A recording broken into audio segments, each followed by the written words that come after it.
When we return to our planet, the High Court may well sentence you to torture. He likes movies, we like movies. SeptumSin versus the world. SeptumSin versus the world. SeptumSin versus the world. SeptumSin versus the world. I'd buy that for $1. Hello there and greetings. Hello. We're back here with another Vlogcast out here on the nice old-fashioned love seat in our media room. It's here we just discuss what we enjoyed and what we generally liked about the week. So sit back, relax, have yourself something else to do, and let us play around in the background. So what have you been up to over this past week or so? Well, you know, a little bit of this, a little bit of that. Yes, chocolate cakey. Yes. Celebrating a friend's birthday is always fun. Especially when you get to try something new for the first time. In honor of my recent viewing of Squid Girl, when I went to a restaurant and saw a menu that said Squid Ink, I immediately said, I've got to try this. So I had Squid Ink fettuccine with red snapper on top. It's quite good. Quite good. Red snapper, very tasty. Yes, very tasty. But it's so disappointing that they didn't have shrimp. You know, well, they did have shrimp, but they didn't on one of the Squid Ink. The Squid Ink items didn't have shrimp. You could have added it, but it would have I been could have, expensive. but it would have been, yeah. It would have been awesome, but it would have been expensive. It's already expensive. Anyway, enough of that. Viewing-wise this week, I've done a lot of continuations. I've worked on CSI, I'm working on Angelic Layer, and I'm working on, what was the other continuation? Those might be the main ones. Dog, the Bounty Hunter. But it started a new series, which I am enjoying very much so far. Having finished Squid Girl, I'm moving on in my Sentai premium sets. As said before, I'm going to try to go through them alphabetically because, you know, reasons. And first one up is Akame ga Kill. And it's not quite what I expected, and I like it a lot. I really do. It's basically a show, has almost kind of a medieval feel at the beginning, even though it's not really a medieval setting. It's sort of an RPG setting. And the main guy is a dude from the country who he and two friends left town to go to the big city, the big empire city, to ply their fortune so that they can save their town, because their town is poor and desperately needs money, and you know. And he goes to this capital city, and the very first thing that happens is he gets fleeced by a cute, busty older woman. Loses all his money. And then he gets taken home by this girl who seems an absolute angel. And of course you find out things are not as they seem. And he ends up falling in with a group of assassins who call themselves Night Raid. But they are, as when they explained it to him, and he kept saying, nope, nope, you kill people, you kill people. No, I don't want anything to do with it. And then finally something clicked in his brain, and he's like, you're assassins for justice! But they kind of are. And so it's a really cool so far, the concept. And it's a lot deadlier than I expected. I'm not going to say anything in particular, but of the people featured prominently in the opening credits, 2 of them don't make it through the 8th episode. So, yeah, it's an interesting series, and I'm enjoying it. And I've also had some viewing. Of course, for last week's Movies Galore discussion, we watched She-Creature. Very interesting. Tune in for that discussion. And this week, continuing the mermaid theme, we're watching The Lure, Polish murder music, weird movie, take on Hans Christian Andersen's Little Mermaid that's nothing like the original or the Disney version. And I watched that last night to prepare for this week's, or a couple nights ago. That was an interesting watch. It is interesting. If nothing else, It's interesting. But, and then there was one other viewing that was of note.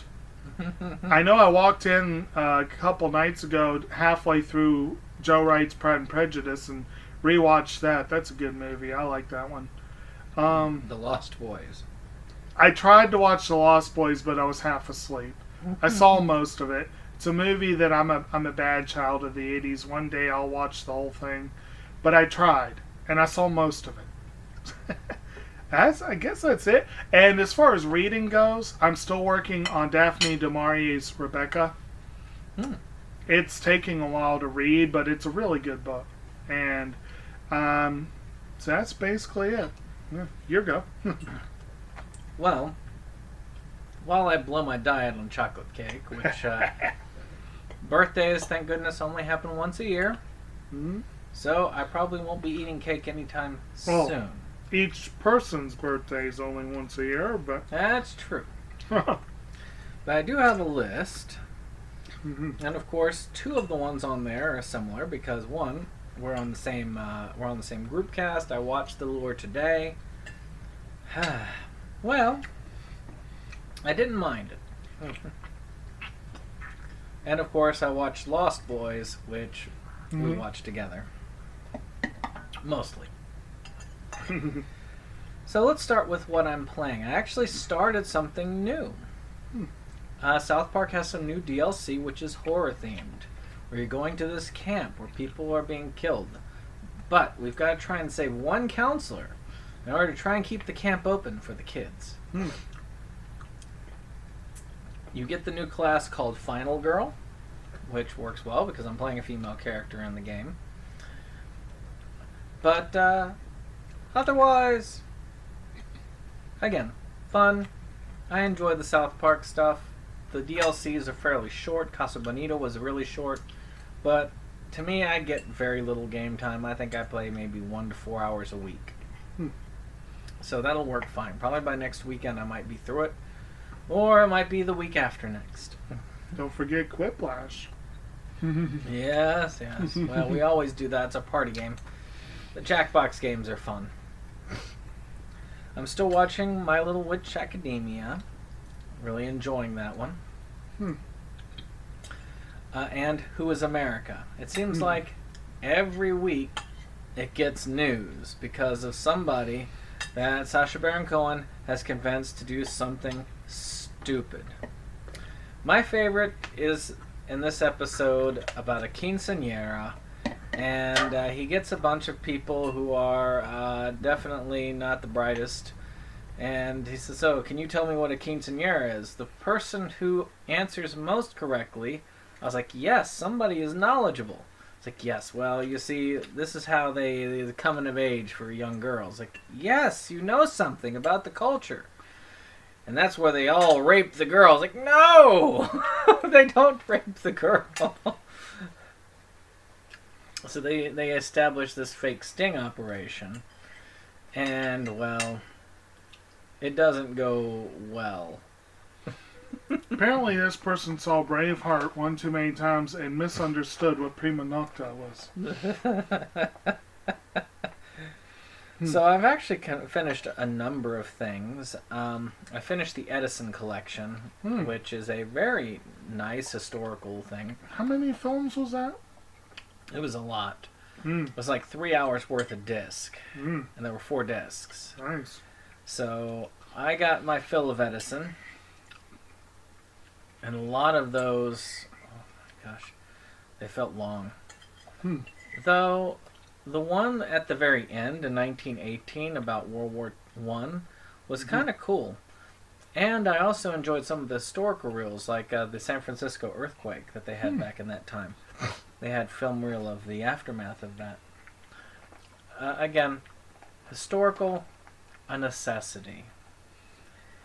I finished Agretzko, Season 1, and it is great. I filmed a review, and I'm hoping that it will be featured on Inside Movies Galore. I do not review...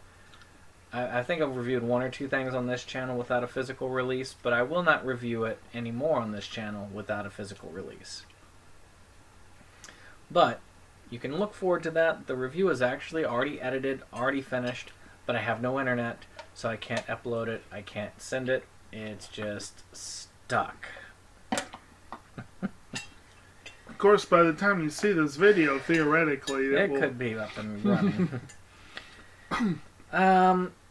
Today, I finished The Chronicles of Going Home Club, which is a rather cool little anime with an NIS release, one of the cool box sets.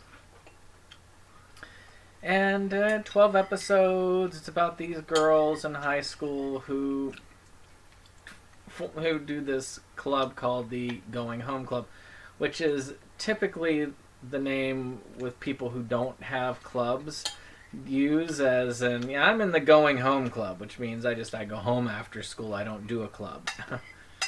But this time it's an actual club called the Going Home Club.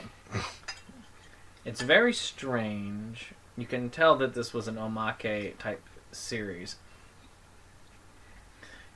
Very disjointed at times. So kind of mid-range in my opinion, maybe a 6 out of 10.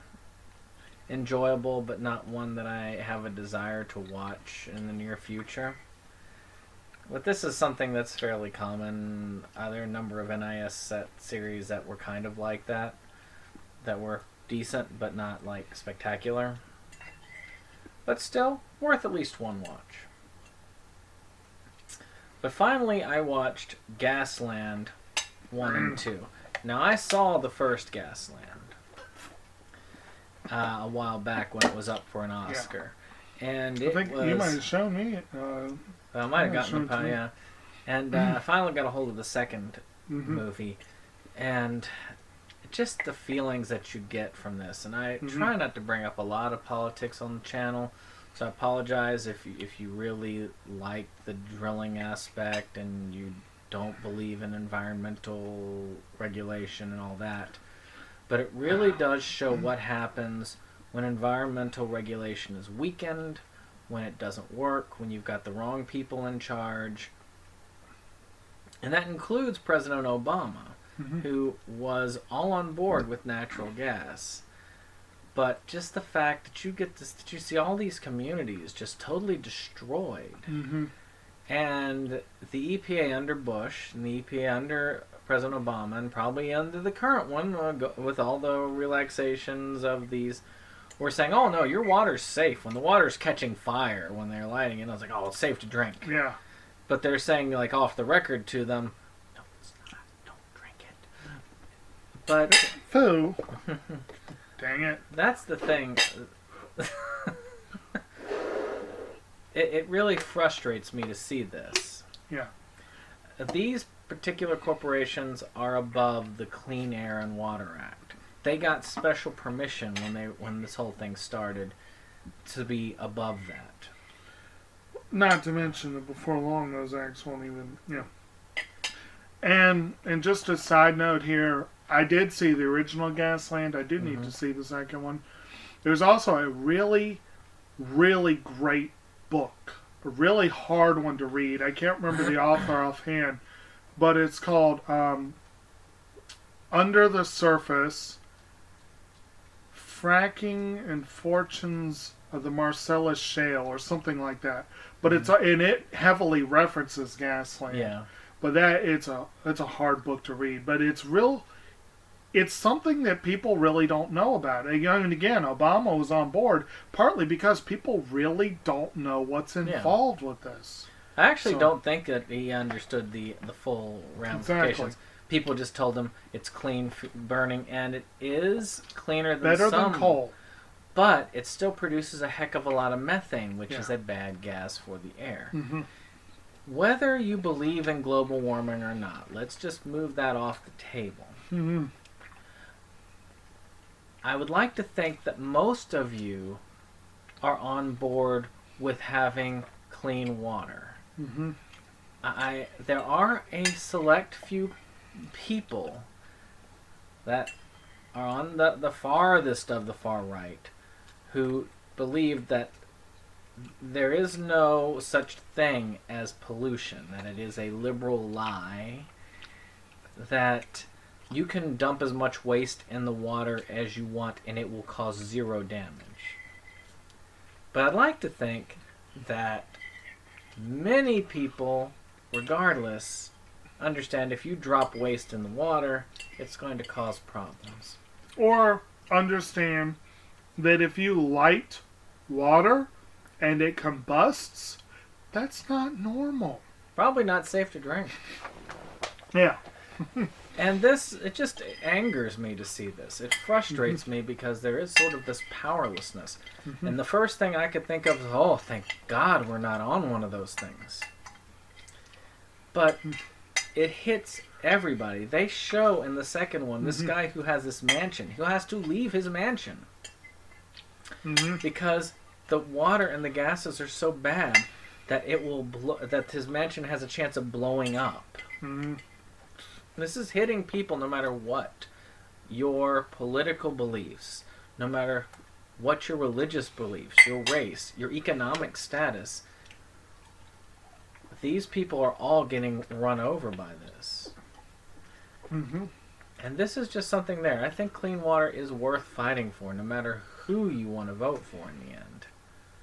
Though who you vote for in the end does tend to indicate where that goes. So, though it's a little political rant, I just wanted to tell you, check this movie out. It's not propaganda. This is real stuff. Check both of these out. They are fairly easily available, and it is worth your time. And with that, I really don't have that much more to talk about. Do you have it? I did have one more that I remembered that I knew I was going to forget, and of course He always forgets. I always forget. But now for something completely different. One of the others I did get to watch this week, finally. I only waited like 4 months in line from the library. I finally got to see Kenneth Branagh's redo of Agatha Christie's Murder on the Orient Express. And it's a pretty fun little movie. It really is. I liked it. The original, of course, the Sidney Lumet film with The Oscar winner? Oscar winner. Okay. Yeah. Not the Johnny Depp one. Well, was it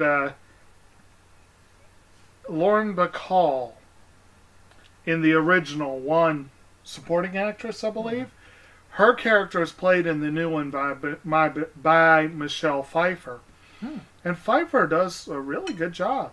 And, of course, the original, you had Lauren Bacall, you had Albert Finney as Hercule Poirot, you had Sean Connery, you had Ingrid Bergman. I mean, you had Martin Balsam. I mean, you had a hell of a cast. The new one's no slouch. You got Michelle Pfeiffer. You got Branagh himself, of course, as Hercule Poirot.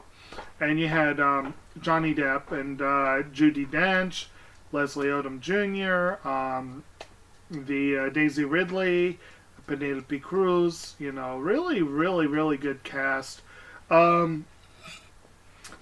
It got a little bit of flack. I guess they probably modernized a few things here and there. There was a couple of action set pieces. They changed up a few things. The character played by Connery in the original was played by Leslie Odom Jr. in this one. And they changed him from a colonel to a doctor. And of course he went from being a very white dude to being black dude, They did factor in race here and there as part of a talking points here and there. I think the character worked in the meantime. Of course, Willem Dafoe's in it too. I have to admit, one of the biggest distractions was Hercule Poirot's mustache. Oh my God. I sat there going, really? But once you actually start watching the movie, it's not as distracting as it was in the previews, because you get used to it. But Like Mordecai's mustache. actually, they say on IMDb, Kenneth Branagh said that he went where he did with the mustache because there were, I think he said 16 references to it in the original novel. Which I feel like there were more references to Mordecai's mustache in those books, but there certainly was in the movie. But no, Johnny Depp's mustache was much simpler in this one. It was nowhere near Mordecai level. And he was nowhere near as fun as he was as Mordecai, which was a shame. He played more, Depp as the criminal. He's played the criminal. Like, think of him in Public Enemies. That's basically the role he played. It was not the most exciting Johnny Depp role, but pretty good. He's an excellent actor. Oh, he is. But I wonder if the eccentricity is finally catching up to him. Yeah, he's kind of painted himself into a sort of a weird dichotomy where it's like he likes going really bad, but it's almost like he has to completely strip away the eccentricity to make it work. Or he feels like he does. And every now and then it really does. He was great in Black Mass. But most of the time he's just less interesting. But when he's doing the eccentricity thing, he almost feels like he has to top himself, I think. And he's gotten to a point where that's really hard to do. So, but anyway, so that was a fun viewing. I guess news items? Is that? Yeah. I mean, there's not a lot going on. At least, well, there was a lot, but I don't remember any of it. I remember a few things, or I know there were a few things. Let me see if I can remember them. There was some interesting release talking about... What? Yes, Mr. Bond. But since they're not... Well, the one new thing was the... I guess it was this week that I learned about the Perfect Blue events.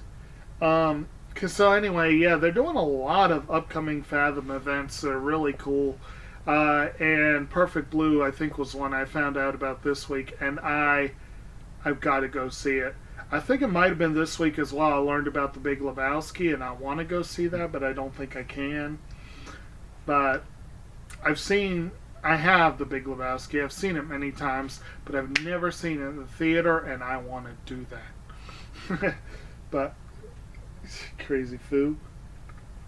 I know there was one I wanted to talk about. But anyway, since I can't think about it, I guess we'll have to... We'll have, this is of course going to be a short one this week. Yep. Mainly because we've already recorded 3 other videos. Yep. But hopefully this has worked out, and I hope you all enjoyed it. Now, just real quick, like, you said it was next week that we can look forward to the collaboration with That's the plan. Should internet willing, we will have Yes. a collaboration where we discuss the Mermaid Forest and Mermaid Scar OVAs from Rumiko Takahashi, the ones that I believe they made our We Need to Release, because Yes. of the Rumic World. Yes. And very interesting, and that was a good rounding out and sort of aftermath of our mermaid discussions, as that ends technically this week. It will definitely be ending for a bit this week. Certain people in the group have made that very clear. And no more mermaid films. So we will end this.